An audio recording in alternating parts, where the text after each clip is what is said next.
It's good to see so many of you today, not at our usual starting time of 6 p.m. for a special midday presentation by a very special visitor to our School of Architecture, Professor Nordenson from my hometown, New York City.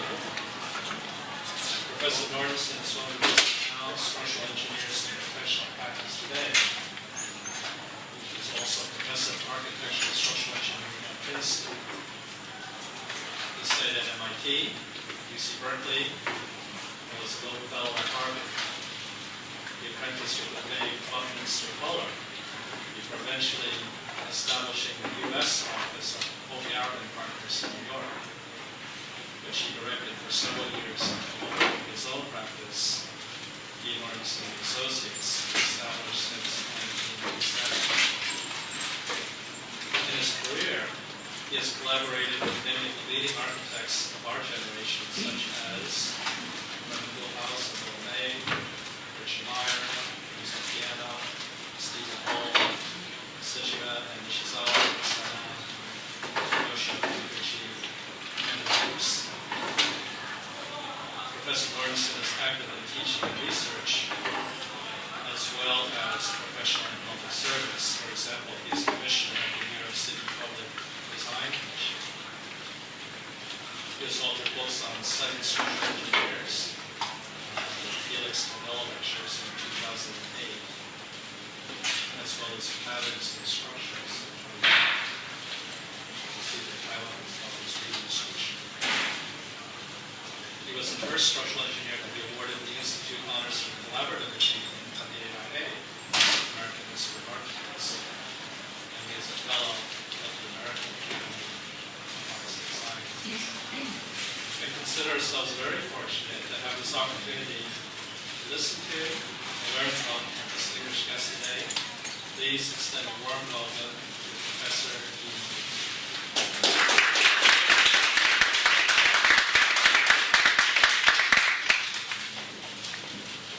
Thank you for coming out today.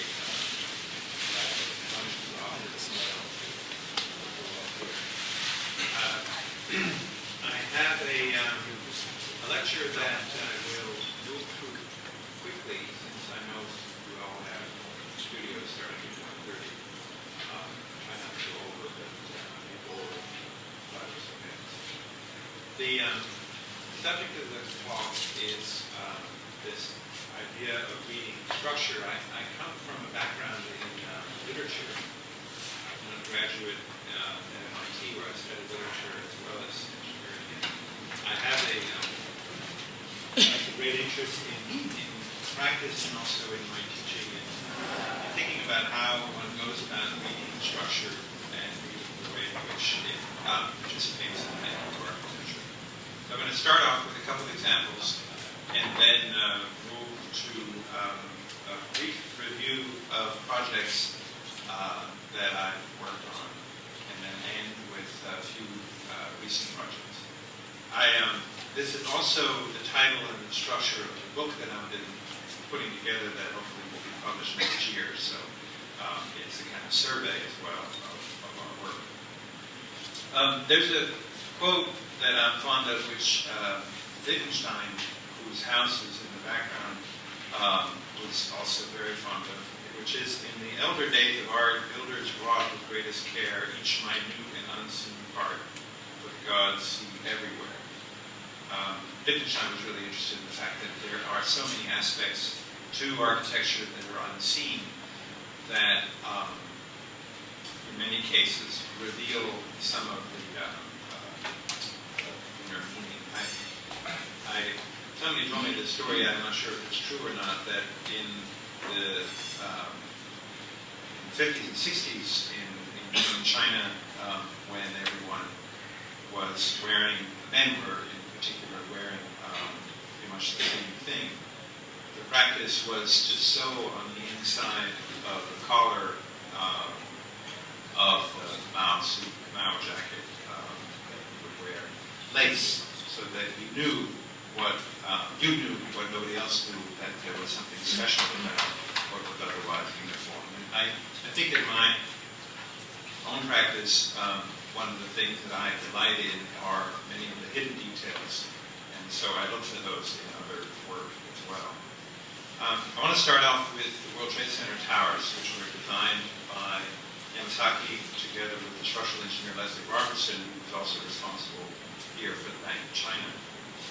As you know, perhaps, the structure of this was quite innovative. It's a perimeter frame made up of closely spaced columns and beams, and it was fabricated out of a kind of Lego set of these elements 3 stories tall that were sometimes called trees, that are made up of box sections for the columns and actually just plates for the beams. These were all customized. It's common in Les Robertson's designs and structures that the elements are generally quite specific and quite customized. The same is true for the Bank of China. And that made up the framework. A couple of years ago, with a class, now about 10 years ago, with a class at Princeton, we put together this drawing. In fact, Adam Frampton, who was until recently working at Omay's office here in Hong Kong, helped with this when he was a student. It shows for both of the 2 towers the distribution of the steel that Robertson placed in different parts of the structure. Going back to this, the box columns are made out of plate. As I said, the beam is made out of a single plate. The thickness of those plates and the type of steel varied as you moved around. The actual dimension of the column, the outer dimension of the column, and the size of the plate, not the thickness, but the height of the plate, was the same throughout the system. So the only variable were thickness and steel type. And what's really interesting and subtle about this design is that what Robertson was doing was using higher strength steel, as shown here in red. There were 14 different types of steel. The higher strength steel was being used in order to make the section size, the thickness, smaller, and by doing so, make an element less stiff than its neighbors. So the corners were where he used the higher strength steel because it was a way of shedding the load away from the corners into the face of each building. The purpose of a tube frame is that you mobilize an entire perimeter of the structure at the end of the tube. And so to do that, you want to make sure that the forces don't cluster around the corners, which they have a tendency to do. So making things smaller, he was able to shed load and move them to other parts of the structure.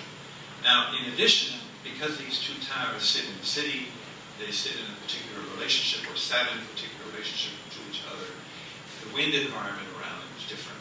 And so they get affected by the wind either coming across the water or coming across the city in different ways. Same situation here with their upcoming typhoon. And also they're affected by their relationship to each other. One shelters the other in certain kind of wind condition.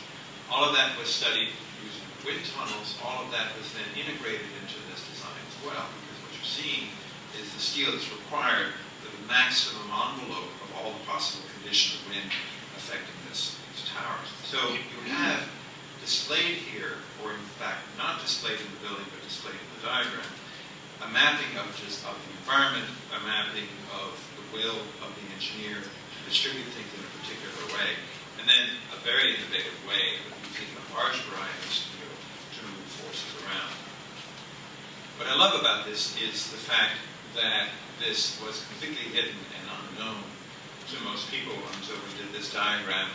I helped curate a show at Museum of Modern Art, also about 10 years ago, on tall buildings, where we displayed this as one of the installations. This shows the wind tunnel model. This was one of the very first wind tunnels models used for a building. So there's something in this building that requires a fair amount of care and attention and study in order to reveal, but which once you see it becomes, I think, a significant influence on other work.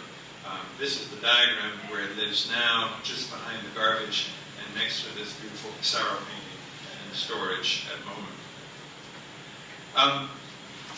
Another idea that I think is important, and a direct influence from literature, is an idea that Edward Pound termed vortex. His definition, it is the picture that means 100 poems, the music that means 100 pictures, the most highly energized statement, the statement that has not yet spent itself in expression, but which is the most capable of expressing.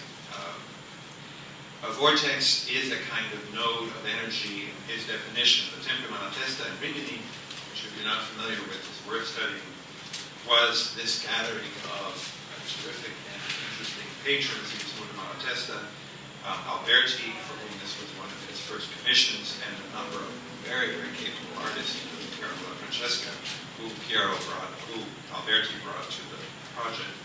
It was for Pound a significant representation of this idea of vortex, that there are moments of history that are very significant because an opportunity is created to do a great piece of work, and when you deconstruct that moment and deconstruct that work, you're deconstructing also a significant point in the historical current. For me, a similar situation is the Menil in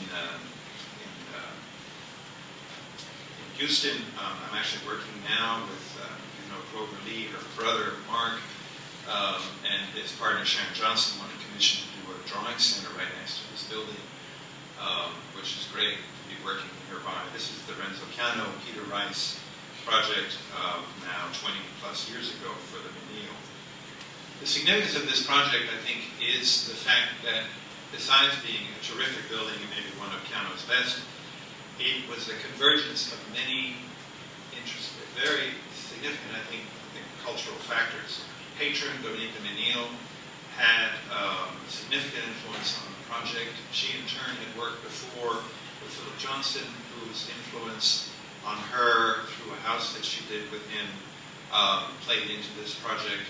She had also worked with a man named Courtyard, who was a Dominican monk who advised her when she started collecting art, who was responsible for the commission of Le Corbusier to build a Maison and of Lattice to build the chapel of Saint Paul de Vence. So there were several currents coming together in the client herself.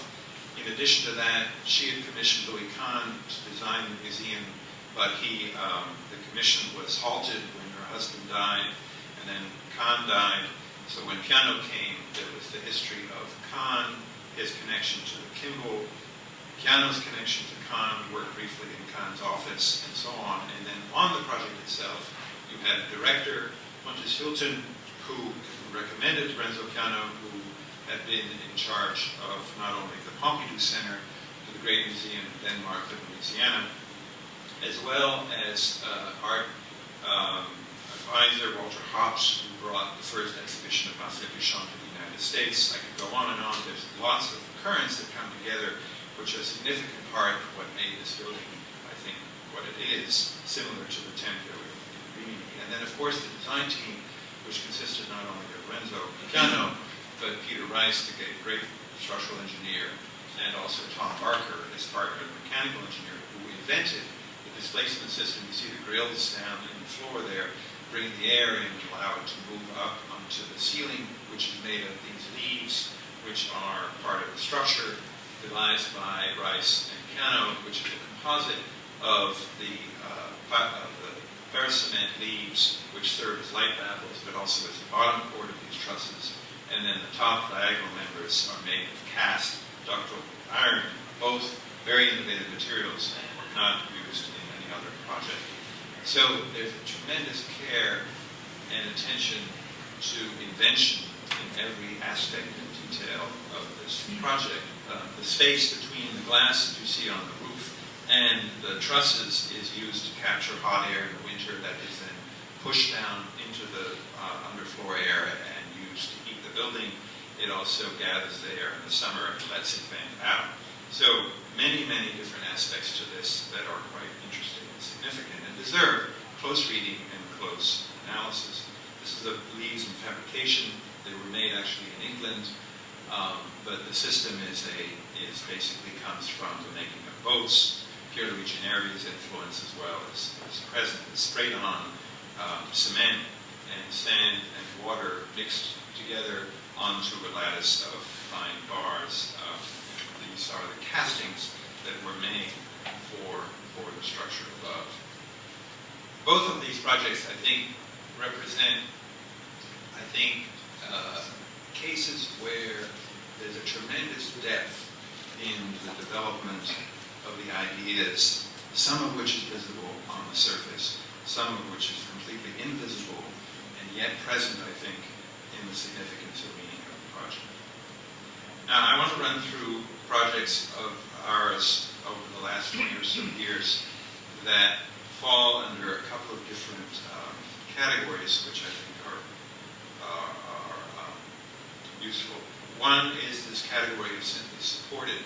There's a long history in modern architecture of seeing engineering work as a kind of necessary diagram of forces which, when mobilized for the purposes of architecture, can lend authenticity to architecture itself. So the simplicity, clarity of the representation of the structure is seen as an important contributor to the authenticity of work. And you can see that in Gideon, in Frampton, and many other writers throughout the 20th century.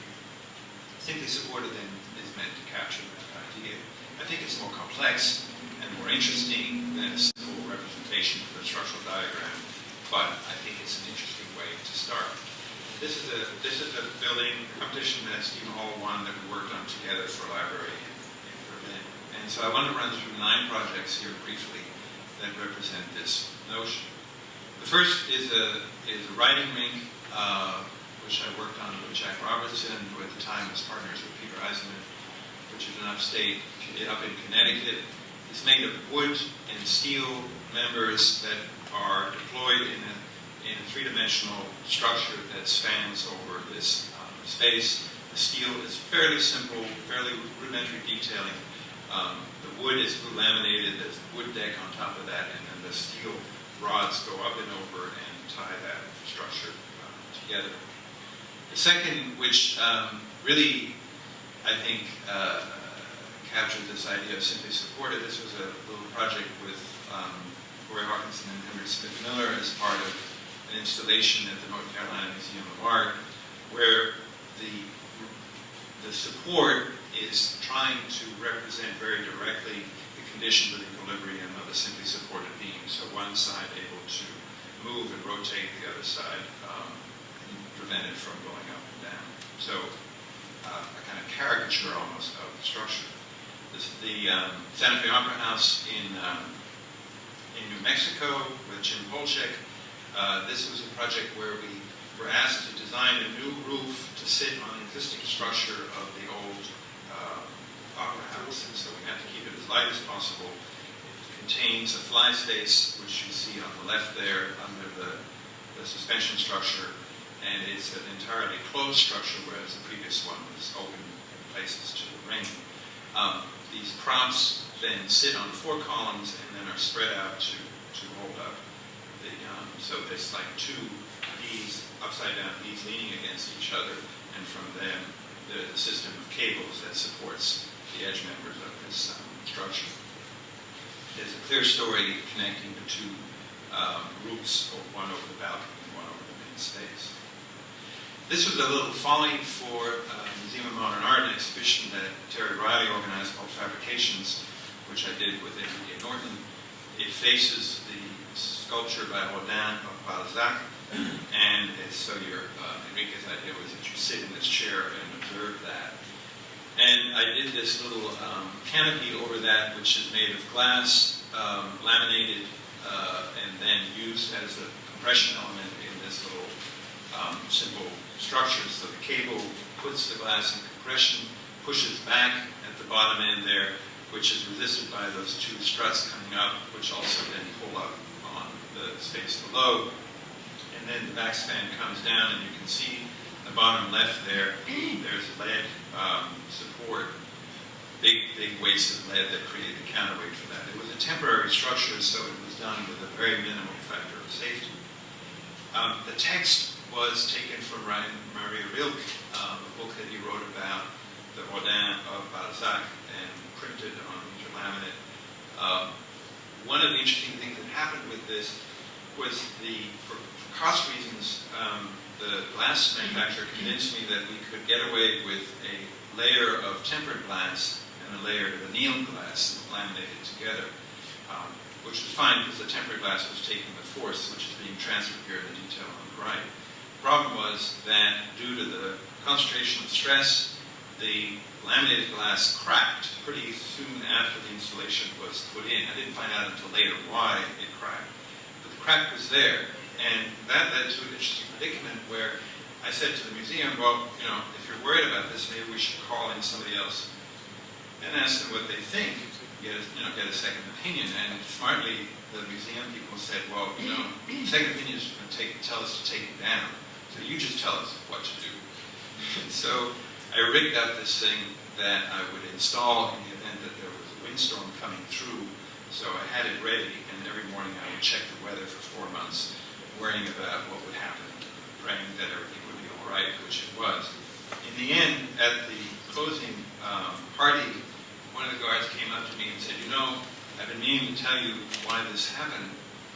Apparently, one of the days that he was on shift, he caught a guy who jumped up, grabbed the leading edge of this thing, and was doing pull-ups off the hand. Don't touch the art. This was this museum with Steve Hall in Iowa. It's not a museum, it's a school of art history and art for the University of Iowa. This had in Iowa City. It cantilevers out over an old quarry which is filled with water, and in that cantilever structure is the library. We built these oversized trusses with gigantic plates, kind of Puzzle-Lumberg version of a truss.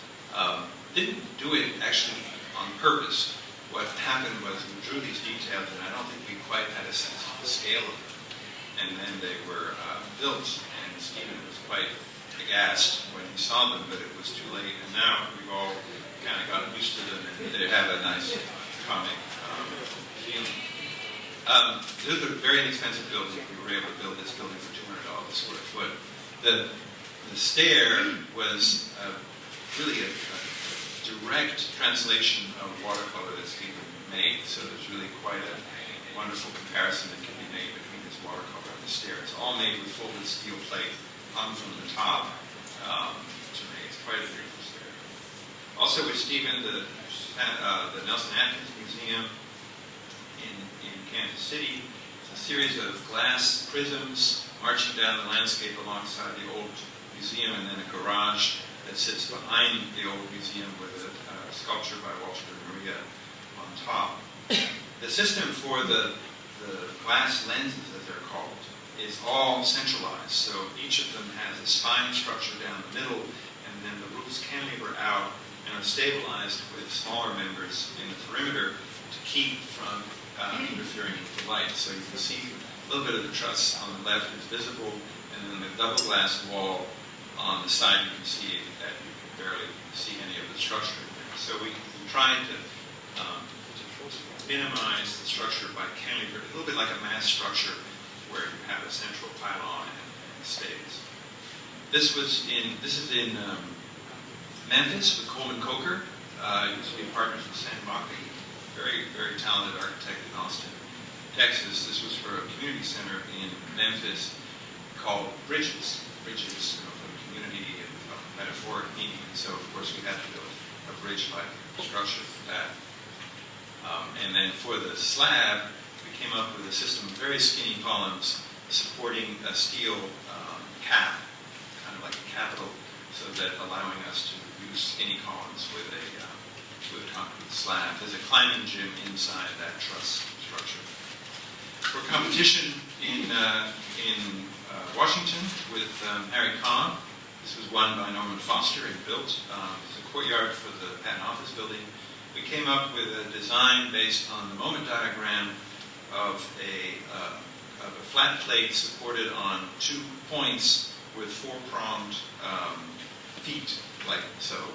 And the basic principle you see here on the right is you take the grid, you plot the moments in that grid, and then you use that geometry to create a system of tubes that follow the geometry in both directions, so that if you run a series of cables in those tubes and post-tension those cables, what happens is that exactly balances out the self-weight of that roof, and the whole thing is flat in equilibrium between the weight and the distribution of forces from those curving cables. So it's a kind of pre-stressed, or actually post-tension system displayed and turned into that pattern.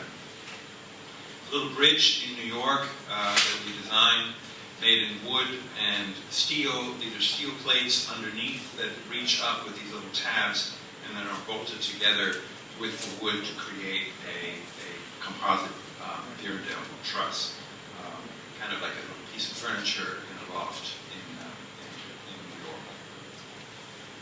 So that's the simply supported category. So you can see in each case there's clearly the overt representation of a structural diagram, and I think in some ways it draws you in, and if you're interested and curious, you can start to disentangle some of the layers of meaning beyond that. The second category is what I call engineering ephemera, and that is places where much more is hidden. So, for example, with the museum competition that's CUHK won for the museum in Helsinki back in the 90s, Kiasma, we, for the first time with Stephen, we developed a strategy where we made a thick wall, kind of crochet wall, which could be used to distribute the mechanical system. So, you know, like you see here, often you distribute the system in the ceiling. We took that package and bent it into the form of the building. And there you see the trusses that reach up and over to make that shape are also then the void, the crochet, where all the mechanical systems are distributed into the building. This is a little canopy at LaGuardia Airport in New York, did with Lori Hawkinson and Henry Smith Miller. This was an investigation of how to use carbon fiber and glass fiber reinforced composites to make a shape that is then tied to a steel structure. This is kind of a homage to the menil, but flipped in the other direction. So this is a composite structure spanning between cables that are suspended back to the columns. You see there's also a glass triangle that is the mediator between the cables supporting the system and the trusses. At the Menil, a project with François de Menil, son of Dominique de Menil, this was a chapel to present some frescoes that had been recovered from thieves that had stolen them in Cyprus. They were recovered in Germany, reassembled, restored, and on loan to the Menil until last year. So this was about 15 years, and the design here was to recreate the chapel which they lived in Cyprus out of laminated glass plates. These are not tempered glass. They were too big to be tempered, and they also needed to be sandblasted. So the system here has to attach to the glass with these little clips without putting holes through it. If you want to put holes in glass, you have to use tempered glass. So here we devise these little clips to hold the glass in place. It's held in place against this kind of spider web of rods, about an inch, 3/4 to an inch in diameter, black rods, that are stretched between the ceiling, the roof structure, and the bottom. So the whole thing is pulled taut, and that gives it stiffness. There's actually a system of springs up at the top that makes sure it stays taut, even if the roof were to deflect in the wind, and that holds everything in place throughout. This is the disassembling of that. So here's a structure where I designed both the structure and its construction, and then designed the film in the other direction. With Architectural Research Office, a little stair, which is in a loft in downtown New York. This is based on a model that goes back to the Renaissance that Palladio used and others to cantilever so-called stairs off of one wall. And the way this was done by, this is Palladio's stair on the left at the Accademia in Venice. This is an even older stair I saw in Greece on Milos Island. The system is one where you take each tread and overlap it slightly with the one below, and so on as you go up. You see that clearly on the right.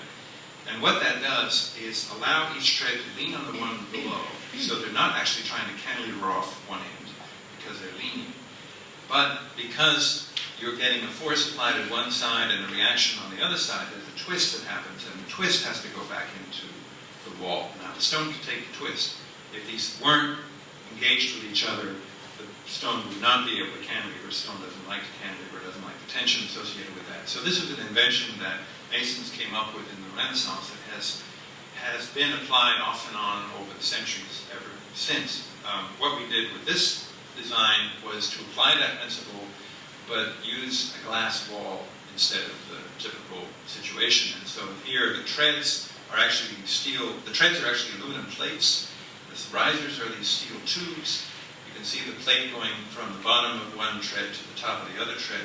So it creates a continuum of each leaning on the next, and then the twist goes through that tube into the glass. And here's a physical test that we did. And here's our most famous occupant of that stair during the fundraising.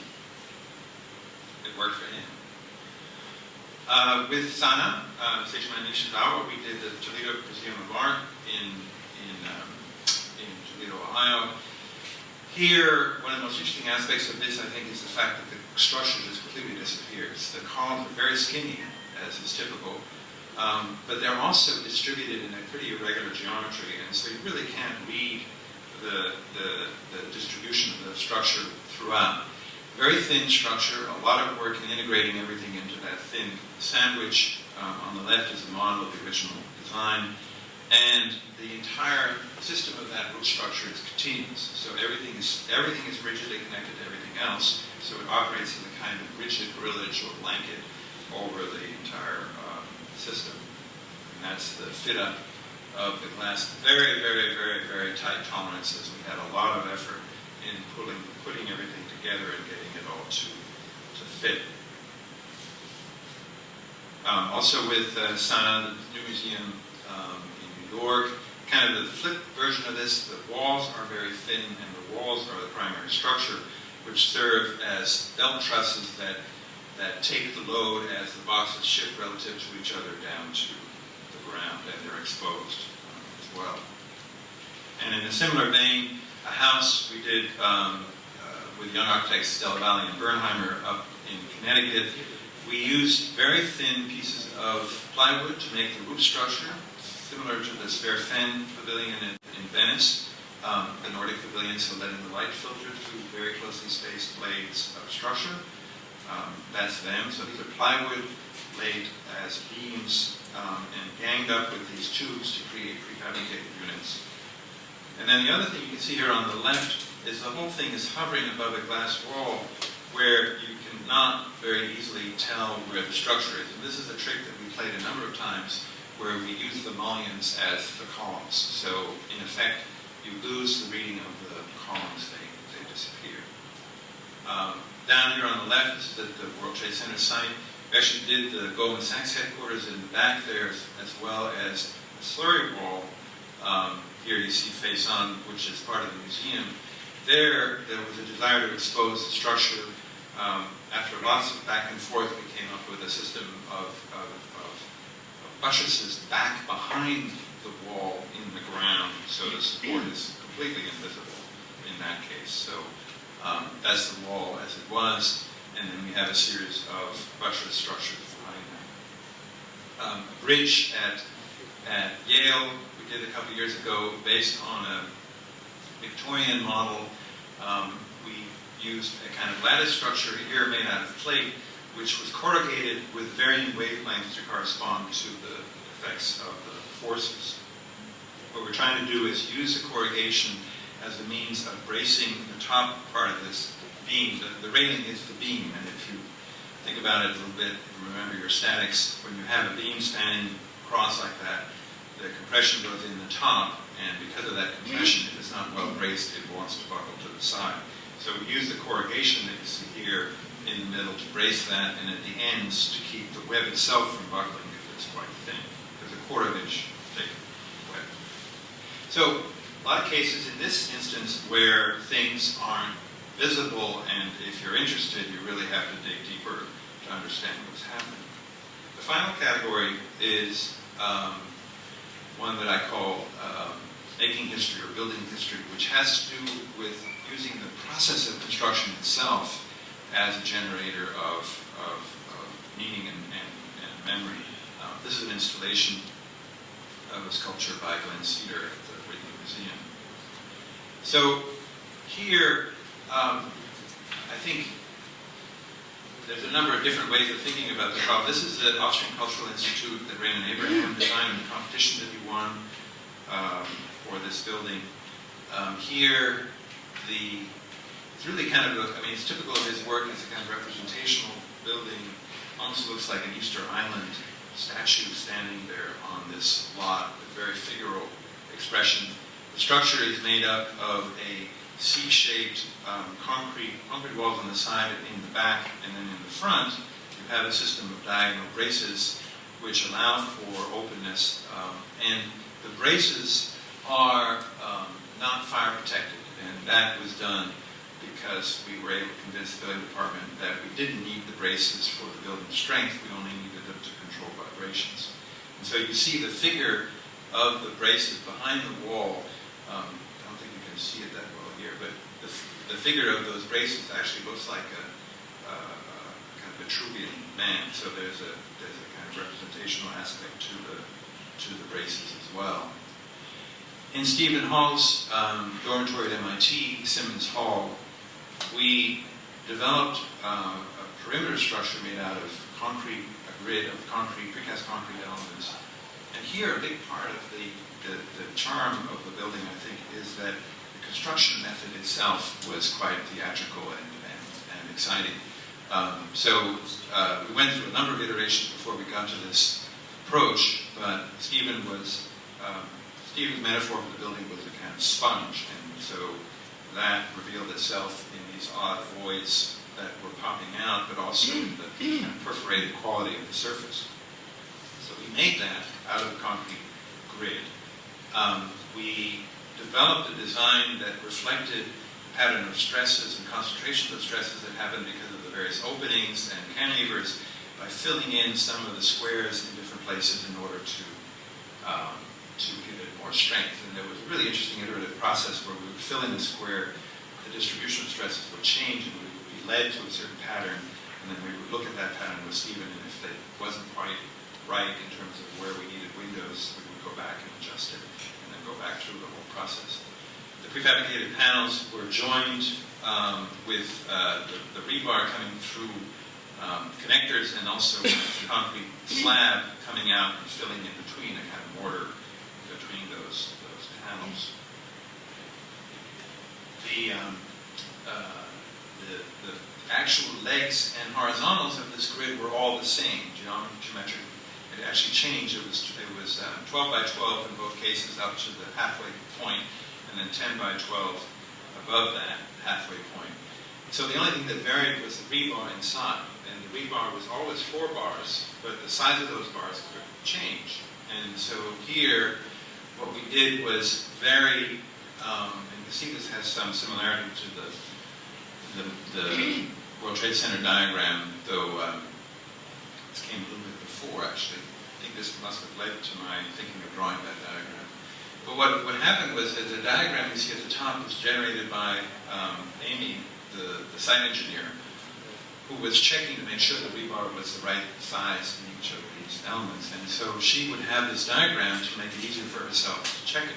I took that to Stephen, who wanted color in the facade and had been looking for various patterns, and we ended up using that as the basis of the pattern. So what you see in the color pattern is a representation of the steel type or size, which in turn is a representation of the stresses. So I have a fantasy that someday, and you only see it from the side. It's in the jamb and the head of the aluminum that makes up the cladding.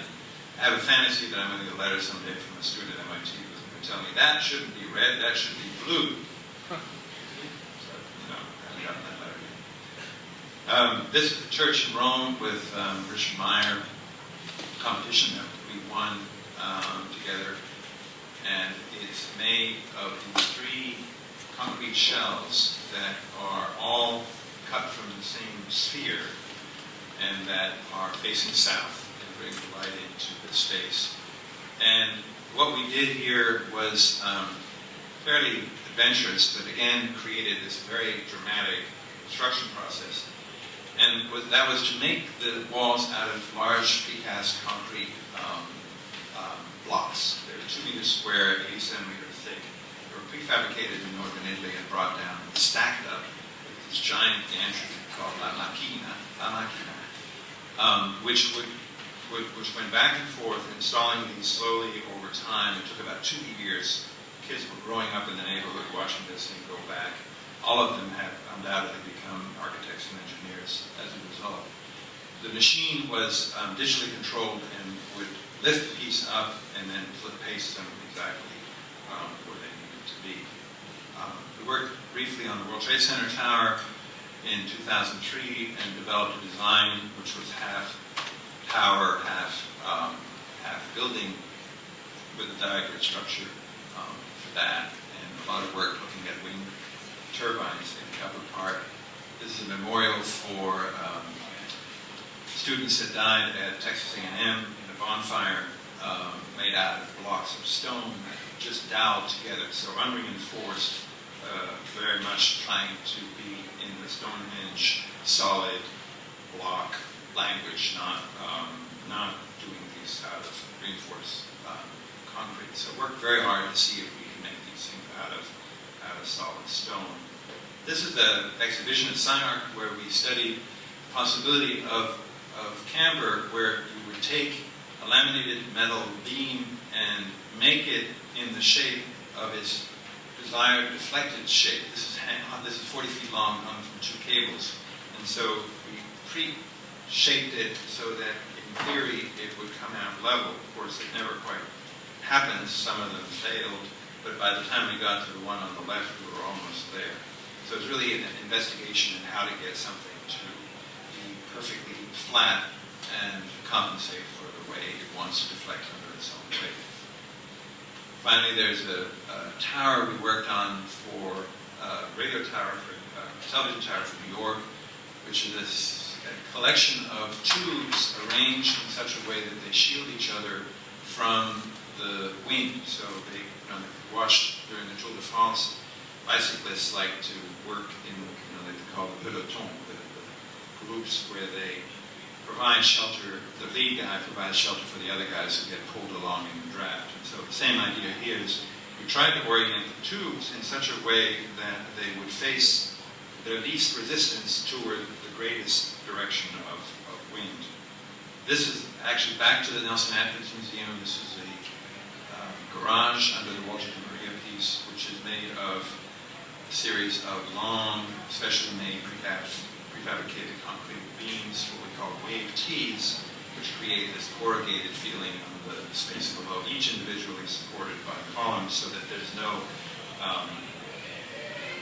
interruption of the flow of this space in the other direction. Near to here in Nanjing, we finally completed a project with Steve Hall for a museum there, which is hovering up in the air, made of a truss system propped on these legs, as you see here. So in all these cases, actually the historical part of this thing is that they built this part, and it sat there for 3 years, so we have all these great photographs of it in the snow. It's kind of our own version of the Monet haystack. Okay, I have 5 minutes. I'm going to run through 3 recent projects as well. So to summarize this last point, there are different ways of understanding and reading structures, I think, that include recognition that the making of it, the process by which the thing is made, the theatrical dimension, if you will, of that process, can itself be an object of design. So you can decide you want to make something out of large blocks of concrete because it's going to be a whole lot more fun to build it that way and a lot more dramatic than doing it some other way. And I think that's an important value to take into consideration, as well as some of the other terms that I pointed to. So we recently completed in Fort Worth with Renzo Piano the Kimball. Very challenging project across from Louis Kahn's building. Renzo's approach was to build a pavilion, now called the Piano Pavilion, which has behind it a semi-buried structure which has some other facilities as well. So trying to keep the presence of the new building modest in relationship to what is now called the Kahn Pavilion. As you know, perhaps the Kahn building is significant for a lot of reasons, including the structure designed by his commandant with Kahn in a series of cycloid-shaped concrete shells that span 100 feet using curvature as a beam. And so what we needed to do was come up with a system for the structure across the way that had a similar presence but wasn't trying to obviously do the same thing. We went through a lot of iterations where we looked at steel and glass ideas. We eventually decided, in fact I proposed, that we try working with wood, which seemed to be both consistent with Piano's earlier projects but also the right kind of lightness and presence across the Kahn. So we have also 100-foot spans. Plan of the building that Piano did is very much the same arrangement as the plan of Kahn, 100-foot spans for three times. So here we're using the beams. You can see there on the end, the beam is really precariously propped on top of the concrete column, and that is purposeful. What I was trying to do is make this thing as delicate and precarious looking and feeling as possible. The other thing that was important was that the structure had a presence in the space, which is obviously the case in the Menil, but hasn't been true in many of the museum projects for various reasons that Piano has done since the Menil. And so here, clearly, in relation to Kahn and his approach to the relation of structure and light, it was important that the structure have this presence as well. So the wood also has a nice feeling in that regard.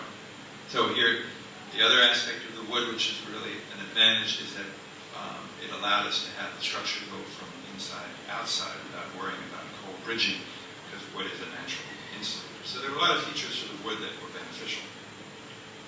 The structure is made of these two 8-inch by 52-inch deep, so what is that, 20 centimeters by 125 centimeters, two side-by-side beams which are coupled together with a fairly intricate system of plates, fabricated plates that tie them together.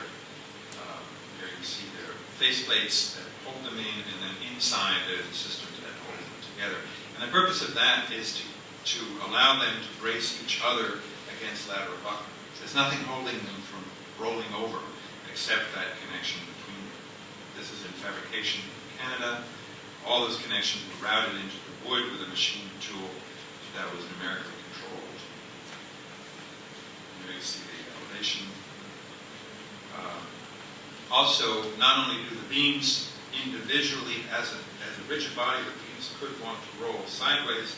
That's prevented by that tube that you see at the end, so pretty delicately held in place by that tube so it doesn't roll over as a unit. And then in addition, the beam itself at the middle of the span where the compression is high wants to roll over, and that's prevented by the coupling of the beams together. It's all kind of behind the scenes, if you will, but there is a precariousness to this system to anyone who is able to read it carefully, which is completely intentional. This is under construction up in upstate New York. It's a museum designed by Tom Pfeiffer for Corning glass, which has a system of very thin concrete beams that we proposed on the basis of, again, the Sphere Fen Pavilion in Venice, which everybody loves. And so here we were able, together with a great manufacturer, Quebec, prefabricate precast beams that are 3 inches, 7.5 centimeters thick, 4 feet deep, so 1.2 meters, and about 20 meters long. So very skinny, very precarious as well to create this roof system. That's them going into place. So it's quite dramatic. The concrete work was also very, very good. And so they have a beautiful quality in the light. The entire roof is glass, so the light is being filtered through these elements. And the walls wiggle around to create the space, and they're concrete, and they're supporting the slab below them from above. So the space underneath, which is offices mostly, is all column free or wall free. because all that structure is being provided by the walls above, which are open to the cavity between the walls, which allows the air distribution to happen as well. That also is true at the Kimball. We have cavity walls for the air distribution made out of concrete, which is tricky to get cavity cast into the concrete that allows you to then push the air through that. Finally, this is the last project I'm going to show you. This is a Lattice that we just completed in Napa. Just went through an earthquake. Lattice did okay, but the client's wine collection did not. But this was a design for an independent lattice that does not connect to the building around a house, and this is made of bent wood, very carefully crafted, linked to aluminum beams as well. There's a variation in the geometry of the wood. There's some larger openings and smaller openings, and it's all bent, laminated, and fabricated very carefully. Lots of different pieces that come together for this. This was made up in the state of Washington by a great, wonderful fabricator that we started working with up there. So, really very strong reliance on craft to achieve the connections and the structural properties that we're looking for.